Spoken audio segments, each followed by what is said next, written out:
మీ ఎలాంటి వ్యాపార ప్రకటనలకైనా వెంటనే మా ఛానల్ సంప్రదించండి. నమస్తే.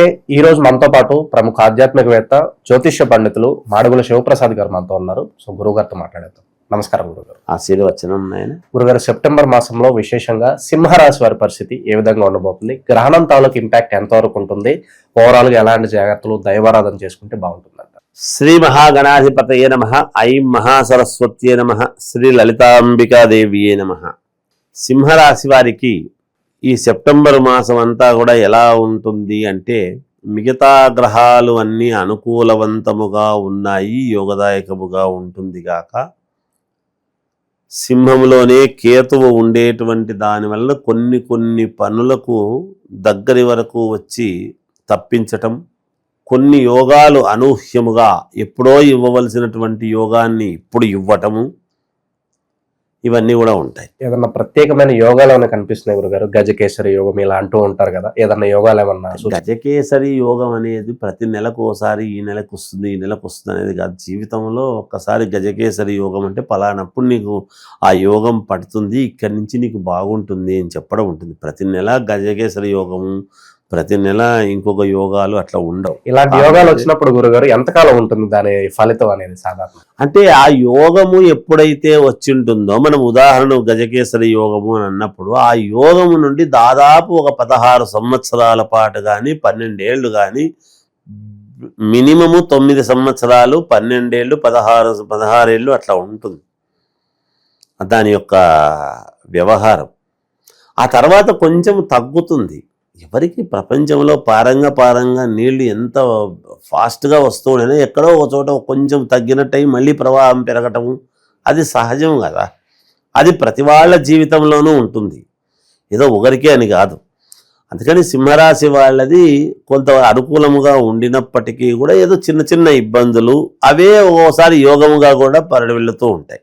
స్థానాన్ని బట్టి, వాళ్ళ అనుకూలాన్ని బట్టి కొంచెము సోదరులతోనూ మిగతా వాళ్లతోనూ సత్సంబంధాలు ఏర్పడటము, చేయటము, ఏదో కొంత మానసికమైనటువంటి ఇదితో ఉండేటువంటి వాళ్ళు దగ్గర కావటము, అనుకూలించడము కూడా ఉన్నది. ఈ సమయంలో విదేశాలకు వెళ్ళడం సరైన నిర్ణయం అంటారా గురుగారు? వెళ్ళవచ్చును, ఇబ్బంది ఏమి లేదు. విదేశాలకు వెళ్ళటానికి ఎటువంటి ఇబ్బంది లేదు. ఉద్యోగపరంగా అప్లై చేసుకోవచ్చును, బయలుదేరవచ్చును, లక్షణంగా చేసుకోవచ్చును, దాని గురించి ఏమి ఇబ్బంది ఉండదు. సో రిస్క్ అయినా పర్వాలేదు, అప్పు చేసి వ్యాపారం మొదలు పెడదాం అనే భావన కొంతమందికి ఉంటుంది. మరి ఎంతవరకు కరెక్ట్ అంటారు ఇది ప్రెసెంట్? అప్పు పుడుతుంది, అప్పు చేసి వ్యాపారం చెయ్యాలి అనేటువంటి దానితో వీళ్ళు ముందుకు వెళ్ళారు అంటే మొదటలో కొంచెం స్తబ్దతగా నడిచినా తర్వాత మళ్ళీ నిలదొక్కుకోవటం అనేది జరుగుతుంది. అప్పు తీర్చుకోగలుగుతారు కూడా, అప్పు చేసిన ఇబ్బంది ఏమి లేదు. అప్పు తీర్చుకుంటారు, తర్వాత నూతన వాహనం కొనుక్కునేటువంటి యోగము ఉన్నది. అలా ఏమి ఇబ్బంది ఏమీ లేదు, లక్షణంగా బాగుంది.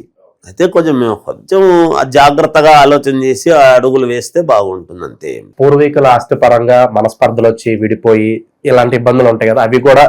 పూర్వీకుల ఆస్తి అనేటువంటిది సెటిల్మెంట్స్ లాంటివి చేసుకుంటారు. ఇంకా అంటే దానివల్ల విడిపోయేది అంటూ ఏమి ఉండదు.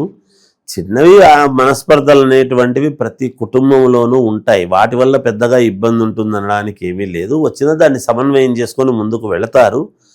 వీళ్లకు కొంచెం ఎక్కువ ఏముంటుంది అంటే పెద్దరికము వహించి అన్నీ అనుకూలముగా చెందాలి అనేటువంటి భావనే ఉంటుంది. అదే ప్రకారంగానే ముందుకు పోతారు. అందరినీ సమన్వయం చేసుకోగలిగినటువంటి కెపాసిటీ వీళ్లకు ఉంటుంది. సింహరాశి వాళ్లకు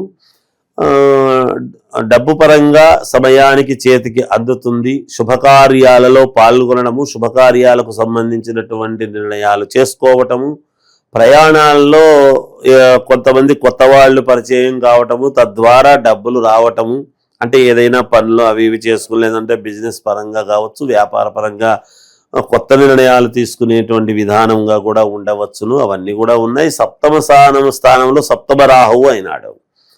ఏది? కుంభము.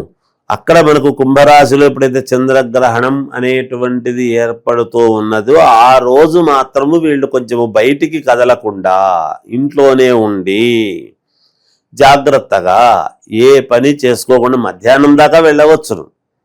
మధ్యాహ్నం నుంచి ఇంట్లో ఉంటే మంచిది. ఎందుకంటే సాయంకాలం దగ్గరికి పడే కొద్దీ చంద్రుడి యొక్క గ్రహణ వ్యధ అంటాం మనం, గ్రహణ వేధ అంటాం.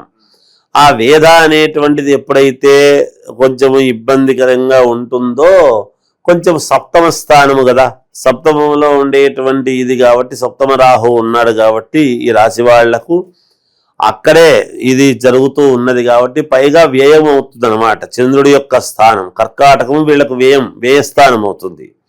అది కొంచెం జాగ్రత్తగా చూసుకొని మానసికంగా దృఢముగా ఇబ్బందులు లేకుండా ప్రశాంతముగా ఉండటానికి ప్రయత్నాలు చేయాలి. వీళ్ళు మంచి నిర్ణయాలు తీసుకుంటారు, ఇబ్బందులు ఉండవు, జాగ్రత్తగా చేసుకుంటారని నా భావన వీళ్లకు. ఎందుకంటే అటు ఇటు ఉంది, వీళ్ళది కలిసి వస్తుంది, అనుకూలవంతంగానే ఉంటుంది కాక. గురుగారు, మొదట్లో మీరు పెద్దరికం అన్నారు. ఈ పెద్దరికం ఉండటం, మధ్యవర్తిత్వం వ్యవహరించడం, షూరిటీలు పెట్టడం, ప్రజెంట్ ఉన్న టైంలో ఇవన్నీ కరెక్ట్ అని అంటారు. షూరిటీలు పెట్టడం లాంటివి చేయకూడదు. నేను అనేది పెద్దరికం వహించటం అంటే సమస్యను పరిష్కరించుకోవటం, మాట ప్రకారముగా పరిష్కరించుకునేటువంటి విధానముగా ఉండవచ్చును, కానీ షూరిటీలు లాంటివి పెట్టకూడదు. షూరిటీలు లాంటివి పెట్టి లేనిపోని సమస్యలు తెచ్చుకోరాదు, పెట్టకూడదు కూడా. అది ఎంత మనవాళ్ళే అయినా, ఎంత బంధువులే అయినా ఈ షూరిటీ పెట్టే దానివల్ల ఇబ్బందులు వస్తాయి. కానీ వీళ్ళకి కొంచెం అమితమైనటువంటి ప్రేమ, అనురాగము అనేటువంటిది ఉండేదాని వలన కొంతమంది వాటిని కూడా లెక్క చేయకుండా చేయాలని చూస్తారు. అది కరెక్ట్ కాదు. జాగ్రత్తగా ఆలోచన చేసి చేసుకోవటమే ఎవరైనా జీవితంలో. ఇక చివరగా సమాజంలో మాకంటూ కొంత పేరు, గుర్తింపు ఎక్స్పెక్ట్ చేస్తూ ఉంటారు. వాళ్ళకి ఎలా ఉంటుంది? పేరు, గుర్తింపు రావాలి అని అనుకునేటువంటి వాళ్లకు కూడా నేను అదే చెబుతున్నాను. ఎప్పుడైతే సప్తమ రాహువు అనేటువంటి దాంట్లో, కుంభంలో రాహువు, దాంట్లోనే గ్రహణము అనేటువంటిది ఎప్పుడైతే జరుగుతూ ఉన్నదో, ఈ పేరు గుర్తింపు రావాలి అని కోరుకునేటువంటి వాళ్లకు ఈ రాస్యాధిపతి ఎక్కడున్నాడని చూసుకోవాల్సిన అవసరం వస్తుంది, రవి. తర్వాత అందువలన వాళ్లకు ఆ రవి సూర్యుడు ఇచ్చేటువంటి యోగాలు ఏమిటి అనేది కూడా చూసుకుంటే వాళ్లకు వ్యక్తిగతమైనటువంటి వ్యవహారంగా తెలుస్తుంది. ఏమైనా పేరు ప్రతిష్టలు రావాలనుకునేటువంటి వాళ్లకు వస్తుంది, ఇబ్బంది ఏమీ లేదు. లక్షణంగా మంచి పేరే వస్తుంది, కొంచెం జాగ్రత్త వహించాలి అంతే. ఇక విశేషంగా అన్ని కలిసి రావాలంటే ప్రజెంట్ ఉన్న గ్రాసిని బట్టి ఎలాంటి పరిహారాలు వీళ్ళకి బాగా కలిసి వస్తాయి అంటారు గురుగారు? వీళ్లకు అద్భుతంగా కలిసి రావాలి, మేలు జరగాలి అని కోరుకునేటువంటి వాళ్లకు శివారాధన చాలా అవసరం. ఈ మాసం అంతా కూడా శివుణ్ణి ఆరాధించడం చేస్తే చాలా యోగదాయకముగా ఉంటుంది.